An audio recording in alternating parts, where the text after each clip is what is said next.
Bonjour, aujourd'hui on se retrouve pour une nouvelle série de vidéos que je vais lancer. Aujourd'hui c'est la première vidéo de cette série qui s'appelle Journal de réflexion. Et donc on se retrouve toujours comme chaque semaine sur ma chaîne à 18 heures tous les samedis. Sauf que cette fois-ci ça sera dans le cadre de cette série de vidéos Journal de réflexion où l'idée ça va être de poser une réflexion par rapport à un sujet particulier.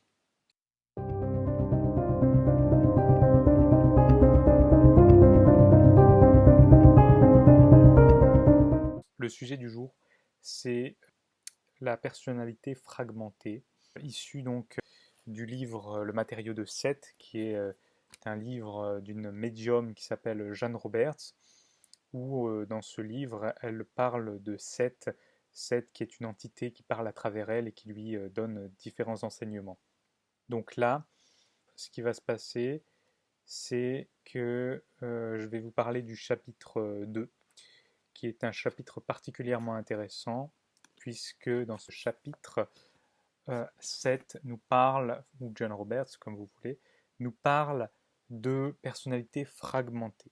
Alors, si vous voulez, en psychologie, alors qu'on parle de transfert ou de projection de façon métaphorique, c'est-à-dire qu'on projette nos peurs hors de nous, mais voilà, c'est une image, c'est métaphorique, et bien dans ce livre, Jan Roberts nous parle de projection hors de nous, mais de façon littérale cette fois-ci, de façon concrète.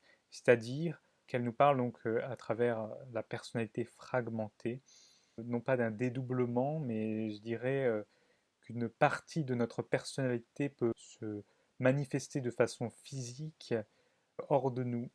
Et c'est ce qu'on appelle aussi une forme pensée, si je ne dis pas de bêtises. Et donc c'est assez perturbant, comme vous allez pouvoir le constater. Je vais vous lire quelques extraits pour mieux vous l'expliquer. Mais l'idée, c'est que Seth explique à Jan Roberts, en parlant à travers elle, qu'à un moment donné dans sa vie, comme elle l'explique, elle a vécu ce phénomène d'extériorisation d'elle-même d'une partie de sa personnalité. Et donc elle a rencontré un fragment de sa personnalité.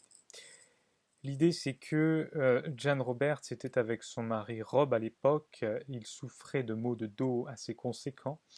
Et ils sont allés dans un dancing bar, donc un bar où on peut danser. Ils ont rencontré un couple très étrange qui leur ressemblait de façon bizarre.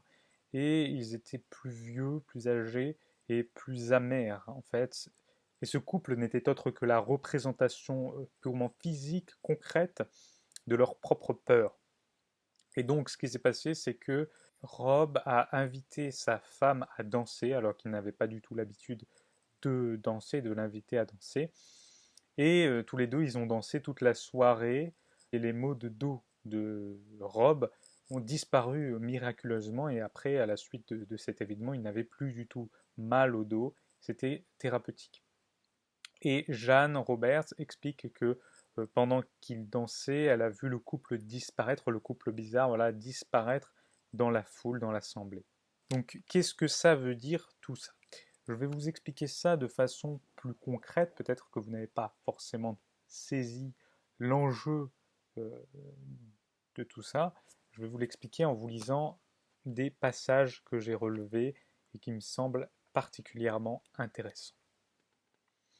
Donc, j'ai notamment relevé à la page 59 du livre ce passage.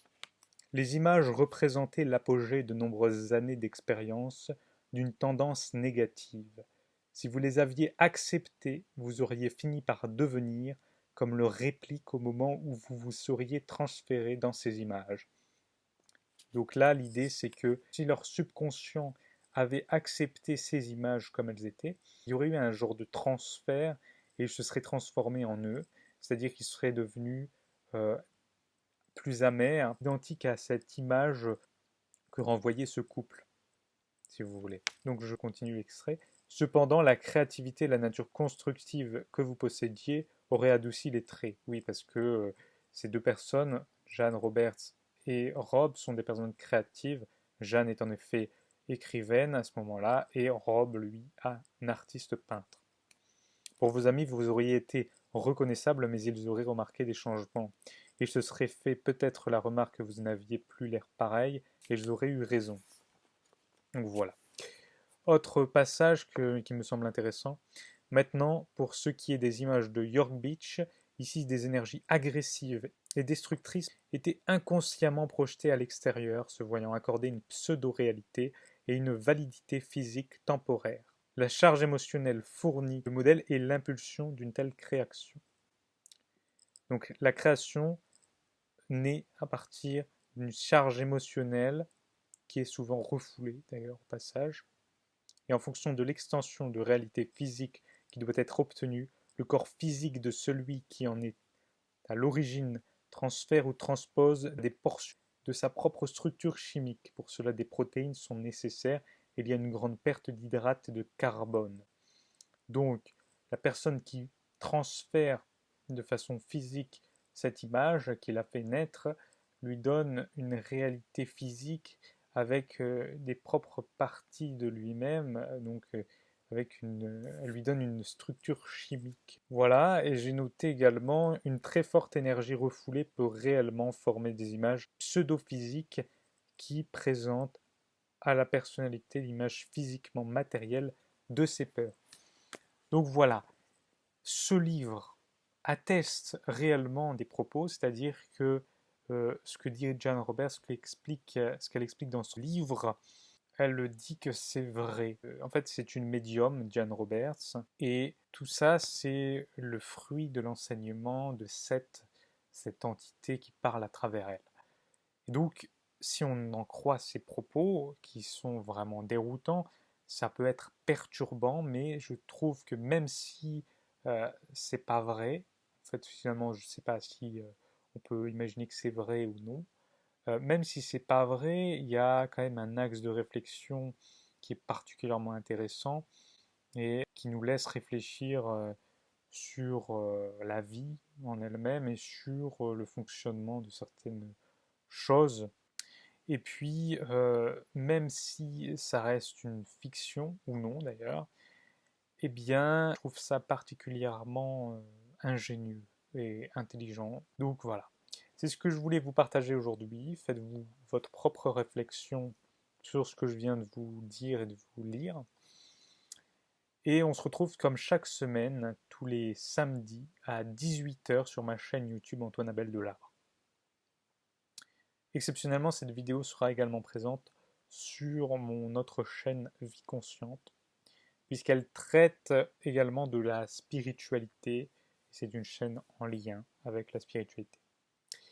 Voilà, je vous souhaite une bonne continuation. N'hésitez pas à mettre un like en bas de cette vidéo et à mettre un commentaire pour me dire ce que vous pensez de tout cela.